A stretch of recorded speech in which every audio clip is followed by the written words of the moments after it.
Tanta commozione e un'immensa tristezza nei cuori di chi li conosceva e non solo. Questi i sentimenti dell'intero paese di San Giovanni in Fiore e della Calabria tutta, già dal momento della notizia, il giorno di Natale, della morte dei 5 giovani sulla strada statale 107 Silana-Crotonese per un tragico incidente stradale. Oggi l'ultimo saluto di tutta la gente che ha voluto onorarli nel giorno dei funerali nell'abbazia florense del paese. In chiesa le 5 bare in fila e le gigantografie delle vittime della strada, in mezzo la bara bianca della più piccola, la 15enne Emanuela.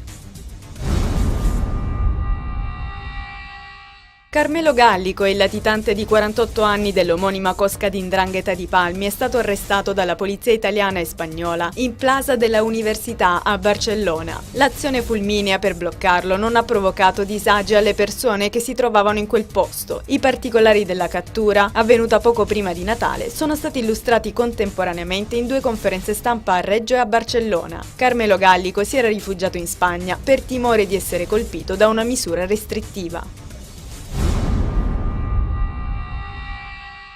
Un concerto davvero speciale si è svolto ieri nella casa circondariale di Siano a Catanzaro. A esibirsi davanti una platea di detenuti il cantautore Eugenio Bennato, che si è sentito vicino ai suoi particolari spettatori per i temi trattati nelle sue canzoni, come le storie dei briganti, della libertà e della lotta per la sopravvivenza della propria cultura. Storie, secondo lo stesso Bennato, sensate per gente che non ha libertà, che ha fatto degli errori e si trova a dover rimpiangere certe cose.